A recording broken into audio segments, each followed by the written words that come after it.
إن الحمد لله نحمده ونستعينه ونستغفره ونعوذ بالله من شرور أنفسنا وسيئات أعمالنا من يهده الله فلا مضل له ومن يضلل فلا هادي له أشهد أن لا إله إلا الله وحده لا شريك له وأشهد أن محمدا عبده ورسوله أما بعد.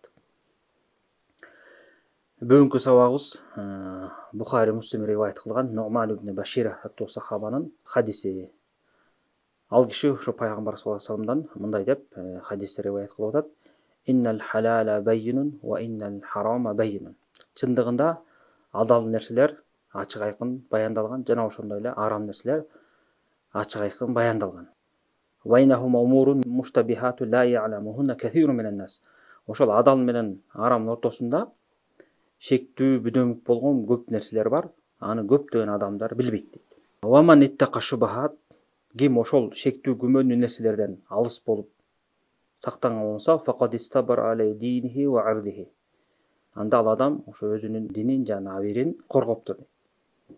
Ваман вака фи шубахат, ким эгерде ошол шектүү күмөнүү нерселерге жакындаган болсо, вака фил харам, анда ал арамга түшкөн болот, же арамга кирип калат. Арамга кирип калат деген маанисин азыр түшүндүрөт. Мындайча айтканда арамга жакындады деген мааниде да. Анан пайгамбар саллаллаху алейхи ошондо айтып туруп, мисал кылып айтып атат. Карра айярга хаулал хима. Бул жанагы мал кайтарган адам сыяктуу дейт. Малын каяка кайтарат? Ошо коруктун жанына кайтарат дейт.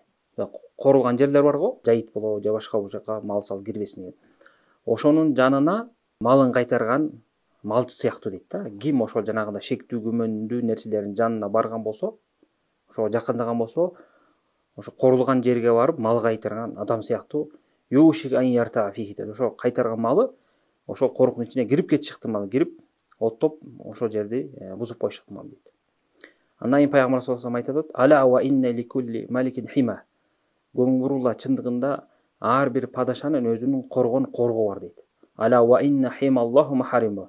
Ошондой эле Аллах субхана тааланын коруп койгон коргуга ал кайсы дегенде Аллах таала тыйган, арам кылган нерселер. Мына ошол Аллах субхана тааланын коргу. Андан кийин айтат: "Ала ва инна фил жасади мудга." Көңгүрулла денеде бир үзүм эт бар. Ида салахат дейт. Ошол бир үзүм эт оңолгон болсо, салахал жасаду куллу. Анда дененин баары оңолот дейт. Ва ида фасатат фасатал жасаду куллу. Эгерде ал бузулган болсо, анда дененин баары бузулат. Ала ва хиял калб деп пайгамбар саллаллаху алейхи вассалам хадис бүтүрөт. Ал ошо адамдын денесиндеги жүрөгү дейт. Мына ушул хадис шариятыбыздагы эң чоң эреже боло турган адал арамды баяндап, адам баласы ошо шек күмөндүү нерселерди же болбосо шек күмөндүү нерселерге карата кандай мамиледе болуш керек, ушул жөнүндө баяндаган чоң хадис да. Анткени жашообузда адал нерселер да көп, жана ошондой эле Аллах субхана таала анын элчиси тыйган арам нерселер да бар. Ар бир мусулмандын милдети арамдан сактанып, адал нерселер менен рызкы таап, ошол адал нерселерден пайдаланып гана жашоосун өткөрүү милдеттүү. Жана ошондой эле кээде арамдыгы билинбеген же адалдыгы билинбеген кээ бир нерселер болуп калат да. Мына ошондой нерселерге пайгамбар саллаллаху алейхи вассалам кандай мамиле кылууну мына бул жерде үйрөтүп атат. Ошондуктан көптөгөн алымдар ушул хадисти исламдагы эң чоң эрежени билдире турган улук хадистердин бири деген да. Адамга адалды, арамды ажыратып берип, шектүү нерселерге кандай мамиле кылууну үйрөткөн деп. Эгерде мына ушул жана ошого окшогон хадистерди адам баласы үйрөнүп, жашоосунда колдонгон болсо, көптөгөн баягы шариатта тыюу салынган нерселерден алыстап, өзүнүн динин эле коргоп калат. Мына ошондуктан пайгамбар саллаллаху алейхи вассалам бул хадистин башында эмне деп айтты? Чындыгында бардык адал нерселер ачык айкын деп атат. Демек, Аллах субхана таала кайсы нерселер адал экенин жана кандай болгондо адал болот, ошол эки нерселерди Куранда жана пайгамбар саллаллаху алейхи вассаламдын сүннөттөрүндө ачык айкын баяндап кеткен. Эми адал нерселер аябай көп да. Шариатта ар бир адал нерсени бул адал, тиги адал деп айта бербейт. Шариаттын эрежеси ошо тыюу салынган арам нерселерди гана айтып коет, же болбосо жалпы тыюу салына турган арам нерселердин эрежесин айтып коет да. Мына ошо менен адам баласы билип алат. Антпесе адал нерсе көп да. Бул адал, тиги адал деп айта берсе түгөнбөйт да. Ошондон шариатта арам нерсени гана айтып коет. Жана ошол бир жалпы эрежени берип коет. Мына ушундай кылсаңар, ушул эрежеге туш келген болсо, ошол нерсе арам деп коет. Мисалы, адам баласынын ден соолугуна, динине, абийирине, мал мүлкүнө түзмө түз чоң зыян келтирген нерселер деп коет. Демек, ким ошондой нерселерди көргөн болсо, бул арам экенин билет. Болбосо шариатта мисалы арам нерселерди жанагындай тизмектеп айтып коет да, калган андан тышкары нерсенин баары адал деп саналат да. Бул деген баш биздин шариаттын өтө жеңилдиги жана баардык убакытка заманга ылайыктуу элдер көтөрө ала турган шарият экенин ачык айкын билдирип турат. Ошондуктан пайгамбар саллаллаху алейхи вассалам хадистин башында айтып атат, адал нерсе ачык айкын, жана ошондой эле арам нерсе дагы ачык айкын деп атат да. Бирок ошонун ортосунда жанагындай белгисиз күмөндүү болгон нерселер бар. Аны көптөгөн адамдар билбейт деп атат. Бул жерде мына пайгамбар саллаллаху алейхи вассалам ошол баягы шектүү, күмөндүү, бүдөмүк болгон нерселерди көптөгөн адамдар билбейт деди. Баардык адамдар деген жок, көрдүңүздөрбү? Демек, кээ бир адамдар билет. Алар ким? Белгилүү болгондой эле шарият түшүнгөн, илимдүү, дин жөнүндө кабары бар адамдар да. Ошо илимдүү адамдар адалды да билет, арамды да билет, жана ошонун ортосундагы шек күмөндүү нерселерди ажыратып билет. Бул же арам жагына кетет, же адал жагына кетет деп түшүндүрүп берет. Эми мунун көптөгөн себептери бар. Кээде мисалы далилдердин ар кандай келишине байланыштуу, же адамдарга далилдин жетип жетпегенине байланыштуу ушундай шек күмөндүү боло берет. Бирок шариаттын ичинде шариятты көтөрүп жүргөн адамдардын арасында сөзсүз түрдө ошондой бүдөмүк болгон, белгисиз болгон нерселерди ажырата билген адамдар болот да. Булар илимдүү. Демек, мунун аркасынан эмнени билип атабыз? Бул хадисте ачык айкын келгенде эле илим алуунун чоң артыкчылыгы да. Илим алган адам, шариятты үйрөнгөн адам жанагындай шек күмөндүү нерселерге кабылбайт. Кабылса дагы аз кабылат, жана андан чыгуу жолдорун билет. Өзү билбей алса дагы өзү малчы, андан өзүнөн илимдүү адамдардан сурап жолун таап алат. Бирок эң чоң шордо адам ошол илими жок адам, билбеген адам. Ошондой адамдар көбүнчөсү ошондой шек күмөндүү нерселерге кирип кетип, ошонун аркасынан арамга түшүп калат да. Ошондуктан пайгамбар саллаллаху алейхи вассалам айтып атпайбы? Байнахума умурун муштабихатун ла я'ламухунна касирун минан нас. Көптөгөн адамдар аны билбейт дейт. Эми ошондой билбеген адамдар эмне кылыш керек? Же болсо баягы илими бар, анча-мынча кээ бир маселелерде шектенип калды. Же болсо жалпы илими жок адамдар кандай мамиле кылат ушундай шектүү нерселер келгенде? Ошондой нерселерден алыс болуш керек да, сактаныш керек. Ошол нерседен алыс болсо, ошондо ал өзүнүн динин дагы жана абийирин да сактайт. Дин жагынан болсо Аллах субхана таалага күнөөкөр болбойт, туура багытта кетет. Абийиринен болсо элдин сөзүнө калбайт. Элдер жаман көрбөйт, бул арам нерсе кылып атат, туура нерсе кылбайт деп сөзгө калбай, өзүнүн үй бүлөсүн, бала чакасын жана өзүнүн абийирин сактаган болот да. Көрүңүздөр, шарият адам баласынын жеке өзүн эмес, анын үй бүлөсүн, бала чака, абийирин баарын коргойт да. Мисалы кээ бир адамдар арамга көңүл урбай, же болбосо шектүү нерселерге көңүл урбай, ошол нерсени кыла берген болсо, ал өзүнө да сөз тийиши ыктымал, бала чакасына баарына сөз тийиши ыктымал да. Мисалы арам нерсе кылып жүргөн болсо, бул арам кылганын баласы дейт, же болсо тигинин жубайы дейт, аялы дейт, ушундай кылып сөз тийип калышат. Ошондуктан шарият адам баласынын жеке эле ошо өзүн эмес, ошонун үй бүлөсүн да, бала чакасын, абийирин, ар намысын сактайт да. Бул шариаттын эң чоң баягы улуктугун билдирип атат да. Ошо адамга кандай кам көрүп, ошо адам жеке өзү жаманаттуу болбостон, ошо үй бүлөсү да жаманаттуу болбосун, өзү да жаманаттуу болбосун деп ушунун баарына тең биздин динибиз кам көрөт да. Ошондуктан демек ушундай нерселерден кутулуш үчүн адам эмне кылыш керек экен? Шектүү нерселерден алыс болуш керек. Бул ошол кайсы убакта шектүү, жанагындай билбей калса, адалбы же арамбы, бул каягына кирет деп билбей калса. Эгерде адам айырмалап билип аныктаган болсо, анда кайсын адал деген болсо кыла берет, кайсын арам деген болсо аны алыстай берет да. Бул жерде билбей калган, ошо шек күмөнгө түшүп калган адамдар, жана көптөгөн адамдар билбейт деп атпайбы, ошолордун катарындагы адам болуп калса, ошондон алыстап абайлаш керек. Тилекке каршы мына азыркы заманда көптөгөн адамдар шектүү нерсе эмес, ачык айкын болгон арам нерселерди кылып жүрүп атат кээ бирөөсү. Кээ бирөөсү көптөгөн шектерге этибар калбай, ойлонбой, акыбетин ойлобой, динин жашоосун ойлобой, анын баарын жасап жүргөндөр бар. Ошондуктан ар бир адам динин ойлойм деген болсо, абийирин ойлойм деген болсо, анда ушундай нерселерден сак болуп алысташ керек, шектүү күмөндүү нерселерден. Анан пайгамбар саллаллаху алейхи вассалам айтып атат да, ошол күмөндүү нерселерден алыс болуш керек. Эгерде күмөндүү нерселерге жакындаган болсо, ошону кылып койгон болсо, анда ал арамга жакындады деп атат да. Кирерине аз эле калды деп атат. Ошо хадиске шарх берген кээ бир алымдар айткандай, кээде адам баласы дейт да, ушундай шектүү күмөндүү нерселерге көңүл бурбай эле кылып жүрө берген болсо, бир күнү байкабастан арамга кирип кетет дейт. Андай көп да мисалы. Же болбосо дейт, баягы сактанбай атып, шариаттын койгон чектерди этибар кылбай атып, анан ачык айкын арам жасай баштайт да. Көнүп калат, мисалы адам баласы бир шектүү нерселер жасай берсе, күмөндүү же болсо күнөө болгон иштердин таасири азаят да, анан кийин ошо күнөөлөрдү ачыклай баштайт да. Көрдүңөрбү? Же билбестен ошо күнөөгө кирип кетет бара. Же болбосо ошо шубхаттар, күмөндүү нерсе жүрөгүн, ыйманын алысыратып атып, бир күнү арамга ачык айкын алып барып коет да. Ошондуктан пайгамбар саллаллаху алейхи вассалам жанагы ошо шек күмөнгө аралашып кеткен адамды жанагы коруктун жанына кайтарылган жердин жанына барып малын кайтарган окшоштурду.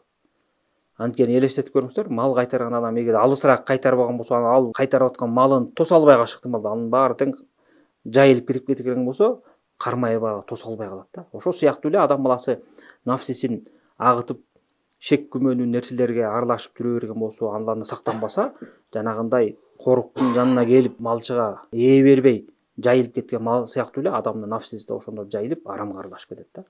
Ошондуктан бул өтө коркунучтуу нерсе. Корукка киргенден кийин же адам баласы тыюу салган жерген болсо өзүнүн жазасын алат, ар кандай кырсыкка окшотот да. Ошондуктан пайгамбар саллаллаху алейхи вассалам эскертип айтып атат.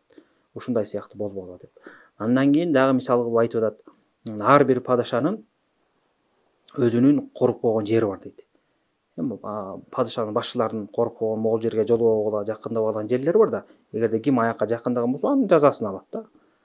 Тыюу салган жерлерге кирбеш керек. Ошондой эле деп атат. Аллах субхана тааланын өзүнүн тыйып койгон нерселери бар дейт. Алла тааланын өзүнүн коругу бар дейт да. Ошол коругунан өтүп аны бузуп кирбеш керек деп атат. Дагы жолобош керек. Ал эмне дегенде, ал Алла тааланын коругу, бул Алла таала тыйып салган, арам кылган нерселер деп атат. Кандай нерсе шариатта арам болуп келген болсо, ошонун баары Аллах субхана тааланын тыйган нерселери, Алла тааланын коругу. Ошондон биз сактанып, ошого жолобошубуз керек да. Ошондо гана биз шариатка баш ийген болобуз. Демек, Аллах субхана тааланын тыйып салып койгон нерселерге ким жолобойн, алыстайм деген болсо, жанагындай кылыш керек да. Шектүү күмөндүү нерселерге барбай, алыс болуп, ага жакын жолобош керек. Эгерде биз жакын жолобой берген болсок, анда ошо Алла таала тыйып салган нерсеге байкоосуздан же болбосо нафсиге алдырып кирип кетиши ыктымал. Мисалы, Аллах субхана таала зынага жакындабагыла деди. Эгерде адам баласы өзүн сактабай, көзүн сактабай, тыйып салган нерселерди, аял заттын сүрөтүн көрө берип, же болсо музыканы угуп, же болсо интернет аркылуу же телевизор аркылуу арам нерселерди, жаман туура эмес сүрөттөрдү, туура эмес видеолорду көрө берген болсо, демек адам баласы өзү эмне, ошого баягы зынага жолун мынча айтканда жеңилдете баштады да. Анан адам баласынын дене башы козголуп, бир күнү болсо бир күнү шайтан бат эле адамды зынага түртүп койчу ыктымал да. Же болбосо ошентип арам нерселерди кыла берип, зына күнөөсүнүн коркунучу анын көз алдында жеңил болуп калышы ыктымал. Шайтан ошондой кылып алдайт да. Ошондуктан дароо арам нерселерге жолобош үчүн ошол нерселерден тыйылып, алыс болуп жүрүш керек да. Ошондо адам баласынын дене саламаттуу болот. Өзү дагы саламаттуу болот, анан өзүнүн абийири дагы, бала чакасы дагы, ар намысы дагы саламаттуу болот да. Анан акырында пайгамбар саллаллаху алейхи вассалам дагы көңүл бургузуп айтып атат. Көңүл буруп койгула, адам баласынын денесинде бир үзүм эт бар деп атат да. Эгерде ошол оңолгон болсо, анда баардык дене оңолот деп атат. Эгерде ал бузулса, анда баардык дене бузулат деп, ал эмне дегенде, ал жүрөк деп айтты да. Демек, ошо адам баласынын жүрөгүндөгү ушундай бир үзүм болгон жүрөк, бул эң негизги нерсе да. Адамды башкара турган нерсе. Анткени биздин жүрөк дененин падышасы сыяктуу да. Калган мүчөлөр дененин аскерлери сыяктуу. Падыша кандай болсо, кандай оңолгон болсо, берки аскерлери да ошондой оңолуп, ошондой жолдо болот. Эгерде бузулган болсо, алар да бузулат да. Ошондуктан биз ыйманды эмне жүрөк менен кабыл алып тастыктайбыз. Такыбачылыкты жүрөк менен кылабыз. Пайгамбар саллаллаху алейхи вассалам такыбачылык мына бул жерде деп көкүрөгүн көрсөткөндөй, такыбачылыктын баары ушактан кетет. Жаман бузуку, кафырлык, күнөө иштин баары мына ушактан чыгат. Кыскасы, адам баласы жүрөгү бузулган болсо, анын таасири денесине чыгат сөзсүз. Ошондуктан ахли суннанын акыйдасында жүрөк менен адам баласынын сырткы мүчөлөрүнүн, сырткы кылып аткан иштеринин толук байланышы бар да. Жүрөк кандай болсо, ошонун таасири сөзсүз дене мүчөлөргө чыгып көрүнөт. Эгерде бузук болсо, бузук амалдар, жаман иштер көрүнөт. Жакшы болсо, жакшы амалдар көрүнөт да. Ошондуктан баягы адам баласы жүрөгүнө катуу көңүл буруш керек. Ошондуктан жана ыхластуулук, Аллах субхана тааланын жалгыз өзүнө ишенүү, таухид маселелер ушу жүрөктөн чыгат. Жүрөктү оңдош керек, жүрөккө көңүл буруш керек, ниет кылышың, ушунун баары тең жүрөккө байланыштуу да. Ошондуктан бай адамдар жүрөгүңдү оңдоо же болбосо ниетиңди оңдоо, жакшы ниет кылсаң, жакшылыкка жетесиң, ошо ниетти караш керек, ниетти оңдош керек деген баары ушундан чыккан да. Ошонун баары тең жүрөккө байланыштуу. Ошондуктан адам баласы жүрөгүнө жакшы көңүл буруш керек. Ошо жүрөгүнө жакшы көңүл бурса, жанагындай адалды адал деп билет, арамды арам деп билет, жана анан шектүү нерселердин баарынан алыс болот. Дин үчүн дагы, өзүнүн абийири үчүн дагы, бала чакасы үчүн дагы кам көрөт да. Жүрөгү оңолгон киши. эгер жүрөктү таштап койгон болсо анда ошонун таасири баардык денесине тарайт. Ошонун аркасынан биз эмнени билип атабыз? Жанагынтип кээ бир адамдар баягы күнөө иштерди кылып коюп, туура эмес иштерди кылып коюп, же болбосо Аллах субхана тааланын буйруктарын аткарбай, намаз окубайт, орозо кармабайт, зекет бербейт, ажылыкка барбайт, башка арам нерселерди кылып жүрө берет. Өзүнө байланыштуу арам нерселерди. Анан туура жолго түшпөйсүңбү? Алла тааланын жолуна кел, намаз оку, динди карман десең, мен ниетим жакшы эле, жүрөгүм таза эле, бирөөгө жамандыгым жок, бирөөгө зыяным деле жок, өз арбайымды согуп жүрөм деп ушундай адамдар айтат да. Алар толук жаңылышта да. Эгерде алардын жүрөгү оң болгондо, анда Алла таалага баш ийип, Алла тааланын буйруктарын аткарат эле да. Алардын жүрөгү оң болгондо жакшы иштерди аткарып, намаз окуйт эле, орозо кылып зекет берет эле, арам нерселерден алыс болот эле. Демек ошо жүрөктөрү алсыз, жүрөктөрү начар. Анан ошонун таасири дене мүчөсүнө чыгып, анан жанагындай туура эмес иштерди кылып атат. Ошондуктан биз эч качан актана албайбыз. Мен жүрөгүм таза, мен ниетим таза, ниетим ак, бирөөгө жамандыгым жок деп коюп, анан карасаң Алла таалага баш ийбейт же Алла тааланын буйруктарын аткарбайт. Андай адам өзүн гана алдаган болбосо, башка эч кимди алдай албайт. Жана бул дүйнөдө ошондой акыбалда өтүп кеткен болсо, анда чоң коркунучта Аллах субхана тааланын алдында чоң өкүнүчкө дуушар болот дагы, андан кутулуш өтө оор болуп калат.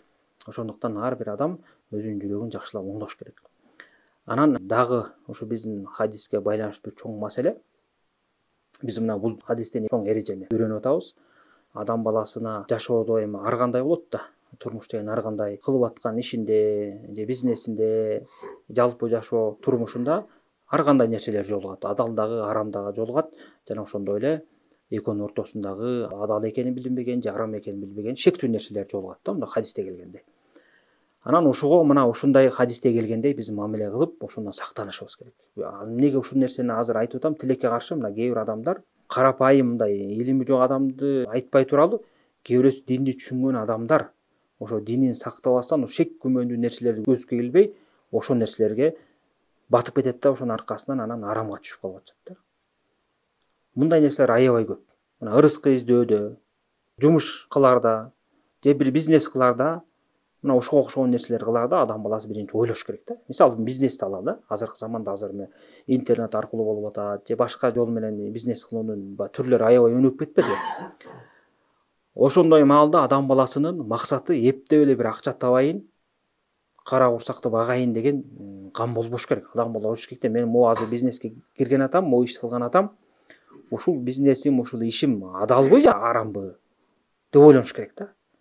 Анан изилдеп барып, андан кийин анан ошол ишке кирип, же болбосо ошол ишке акчасын салып анан соода кылыш керек. Болбосо андай нерсеге жолобош керек. Ошо кылып аткан соодасына байланыштуу дагы шариаттын өкүмдөрүн, эрежелерин билип алыш керек. Анан кириш керек. Болбосо азыркы адамдар аябай көп. Мына азыр бул шек күмөнүнү азыр мисал кылып айтабыз. Шек күмөнү жок, ачык айкан арам болгон нерсе канча деген мусулмандар азыр мына банкте эле карайлы. Сүткор динде арам экенин билишет, бирок ошол жака барып эле процент алып акча ала беришет. Кээ бирөөсү айтат, мына сакалчан эле мындай намаз окуган адамдар келет деп ушундай нерсени алган, арам нерсени алып. Эмнеге ушинтип мындай жолго барып атасың сен? Ушундай болуп атпайбы? Алыш керек болуп калды, айла жок болуп калды деп ар кандай шылтоолор айтат да. Болбосо көпчүлүк адамдардын көпчүлүгү кредит алганда бир өтө зарыл болгон нерсе албайт. Жашоосун жаңыртайын, жакшыраак жашайын деп, там алайын, же бир оокат алайын, же бир машина алайын деп ушундай нерселерге жумшай беришет да, же той өткөрөйүн деп. Аллах субхана тааланын каарына калып аткан бир ишти кылып атканына эч бир качан көңүл бурбайт да. Бул ачык айкын кылганда. Эми шек күмөн үстүндө жүргөндөр толтура. Мына аз деле убакыт өткөн жок, жана кооперативдер чыгыпчы, жана акча алып келе, анан очерет менен үй аласыңар, анан машина аласыңар деп чыгып, жана ихсан дегенге окшогон, жана андан башкалар элди диндин аты менен алдашып, анын акыбети эмне менен бүттү, туурабы? Көп адамдар акчасынан айрылышты, камалганы камалды, кыйналганы кыйналды. Мына ушундай нерселерди адамдар укканда биринчи дароо илимдүүлөр кайрылып сурап, бул адал нерсеби, адал эмеспи, же адалбы деп аныктап алып анан кириш керек эле да. Адамдардын кызыгы ушул жерде бизнес бар экен, ушундай кылсаң ушундай болот экен деп эле баары тең агалап кире берет. Анан акыры акыбети эмне менен бүтүп атат? Акыбети өкүнүч менен, уруш, талаш менен, чыр чатак менен бүтүп атат. Эми азыр ушул нерсе болуп бүттү, эми ушундай эле жол менен дагы бизнес кылган бир башка да бир уюм түзүлүп, же кооператив түзүлүп туруп эле ушу башка сүрөтүн кылып койсо, ушуну рекламаны дагы эле элдер бара берет да. Көрдүңбү? Анткени адамдардын көбү диндин камын көрбөйт. Адамдардын көбү, айрыкча баягы динин ойлогон адамдар ачкөз болот да. Ишол акча менен бир нерсе табайын деп эле ошол нерсеге кире берет. Эң биринчиден ошо кылып аткан ишим адалбы, адал эмеспи, биринчи адам сакташ керек. Мына азыр интернетте бир кандай бир неме чыкпасын, бир сооданын бир рекламасы чыкпасын, ошого агылып кирип кетет да. Жана бизнес заряд дейби, ана мындай, ана тигиндей деп эле бир нерселер чыгарып берет, ошого агылып кире берет. Жана пирамида, арам соодасынын түрү чыгып бүттү, туурабы? Канчадан бери мына төшөк менен бизнес кылгандар, идиш аяк менен кылгандар, косметика менен кылгандар, дагы эмнеси менен кылгандар. Ушул түрдө да кандай товар болбосун ошонун баарын пирамида жолу менен соода кылса, ошого элдер агылып эле кире берет да. Идиш аяк менен кылгандар бар. Бирөөсү бүтүп, экинчиси башка бир ат менен жаңы бир буюмду сунуштап койсо, кайра эле ошого бара беришет да адамдарчы. Анан акырында өкүнүп калышат. Мындай соодаларда көбүнчө адамдардын баягы акыркы келгендери көп курмандыкка чалынат да. Башына келгендер эптеп акчасын алып, көп кишини алдап бергенге себепкер болуп калышат. Анан башындагыларга тийбейт да алар. Алар пайда көрсүн дейт. Алар канча көп адам тартып келгенден кийин анан ошо аркасында келген адам баары зыян тартат да. Ачык айкын алдоо жолунан алып кеткендер. Бирок тилекке каршы адамдар ушундай нерсени көрсө дагы, билсе дагы, укса дагы кайра ошол нерселерге бара беришет. Анткени динин үйрөнүшпөйт, динине күйүшпөйт. Мына ачык айкын бир интернетте сайттарды ачып коет экен дагы, приложениялар. Сен могу акча салсаң, айына сен момча акчадан гарантиясы менен акча көрүп турасың деп айтса. Муну деген мындай жөнөкөй мусулман, кичине динин түшүнгөн адам дароо эле муну укканда бул арам экенин билиш керек да. Эч качан акчаңды салганда эле ошол акчаңды кайра гарантиялап жоголбойт, ошо пайызы менен берем десе, бул сүткор, кумар да, белгилүү да. Анткени соодага кирген адамдын анын кирешеси эч качан кепилдикке алынган болбош керек. Бул деген кумар, жоксо сүткорлук алып барат да. Мисалы, ар бир адам соода кылганда, акчасын соодага салганда, ал киреше табыш ыктымал, таппай калышы ыктымал да. Ушундай киреше чыгашанын ортосунда жүрүш керек. Анан бир адам келип туруп, мына акчаңды эле сагала ал, сага сөзсүз түрдө ай сайын момчадан акча чыгып турат. Мен сага ушул нерсенин гарантиясын берем, жана акчаң күйбөйт. Дайыма утуштун үстүндө болосуң деп бүттү ал. Уже кумар же сүткорлук же экөө тең бирге болот да. Азыр интернетте ушундай, азыр бир оюнду чыгарат, же бир болбогон бир программалар чыгарып коет, анан мында соода кылып атабыз, приложение, ошого кир, акчаңды сал, карап турсаң ай сайын сага момчадан түшүп турат. Бул сага кепилдиги берилген нерсе. Мындан эч качан күйбөйсүң, элдин баары ошого салат да. Ойлобойт, бул нерсе, бул динибизде туурабы, туура эмеспи, сүткорлукка алып барбайбы, кумар болуп калган жокпу дебейт да. Ошондуктан мусулмандар динин ойлоп, динин камын көрөм деген болсо, ар бир мусулман сөзсүз түрдө динин үйрөнүп, айрыкча соода жаатындагы маселелерди билип, анан соодага киргенде дагы ошо адал жол менен кириш керек. Акчалардын канча деген миң деген долларларын, 100 миң деген акчаларын жоготкон, алдатып ийген адамдар толтура да. Ал адам дини үйрөнбөсө, эртеси дагы ушундай бир алдам чыкса дагы алданат да. Бүрсү күн чыкса дагы бүрсү күн алдана берет. Мындай нерсе тыйылбайт. Адам баласы бул жашап атабы, мындай нерсе тыйылбайт. Алдамчылардын, көз боемочу адамдардын түрү чыгат да. Ар кандай жол менен чыгат. Ошондон сактана турган жол бул динди кармануу да. Ошо кайсы жаатта сен иш кылган аткан болсоң, ошого байланыштуу шариаттын өкүмдөрүн үйрөнүшүң керек да. Билишиң керек. Анан ошондо кутуласың да. Шариаттын эрежесин билген адам кандайдыр бирөө келип туруп сооданы тартууласа, карайт да. Кана эрежелерин көрсөт. Эмнеге чакырып атасың? Кандай соода кылабыз? Эмнени саткан атасың? Алып сатуу жолу кандай деп сураганда эле уже чыгып калат да. Бул жер шариатка туура келет экен, бул жер келбейт экен деп четтетип коет. Билбеген адам, жахилдер эмнени кылат? Билимсиздер. Мага акча түшөбү? Банкрот болуп калбаймбы? Кепилдик кылып бересиңби? Качан мага пайда түшөт деп эле ошого умтулат да. Андай ач көздөрдү жанагы адамдар бат эле алдап коет да. Бат эле курмандыкка чалынат. Көрүңүздөр, ошондуктан адам баласы ушундай шайтандын жолунан кутулагам деген болсо, сөзсүз динин үйрөнүш керек. Анан диндеги мына чоң эрежелердин бири мына ушу биз хадисте алып аткан эреже да. Жок дегенде шектендиңби, түшүнбөй атасыңбы? Ошол бирөө келип бизнесин тартуулап атат, сен түшүнбөй атасың ал нерсени. Кандай эле кантип акча табылып калат? Кандай эле мага айланып келип акча болуп калат? Мен кандай эле банкрот болбой эле мага такайлы акча түшүп турат деп шектенип атасың да. Ушундай болобу депчи дароо ташта да. Хадисти уктуңбу? Ташта дагы барып изилдеп, сурап, анан алыс бол. качан гана ошо ачык айкын адал экенин билмейинче.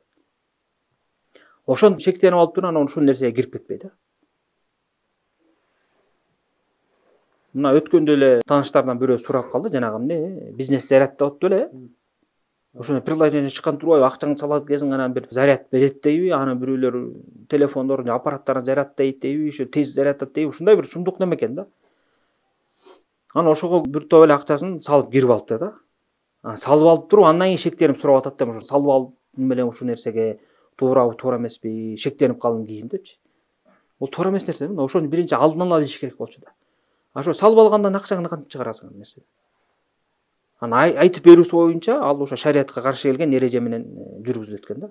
Ошо пирамида сыяктуу бир алдоо жолу камтылган бир бизнес экен да. Мына андайдын эме түрлөрү көп да. Ошондуктан мусулмандардан суранат элек, ар бир ишти кылаарда ошол иштин адалдыгын, арамдыгын аныктап туруп анан кылыш керек. Айрыкча бирөө менен мамиле кылаарда, соода кылаарда, чоң бизнеске кирерде аныктап алып келиш керек. Өзүбүз үчүн эле жакшы, динибиз үчүн жакшы, анан кийин өкүнбөйбүз дагы. Кичинекей акча тапсак дагы, аз пайда тапсак дагы, ошону адал жол менен тапсак, Алла Таала да жагат, анан ошо тапкан нерсебиз да берекелүү болот. Эгерде тонналап байлык чогултсак дагы, мүшөк акча чогултсак дагы бирок арам жол менен келсе, ал Алла Тааланы ыраазы кылбайт. Нааразы кылып ошол арам акчалары кыямат күндө ошол адамдын өзүнө каршы болот ошол нерселер. Ошондуктан биздин эң негизги максатыбыз бул динибиз да. Динибизге зыян келбегидей баардык аракеттерди көрүшүбүз керек.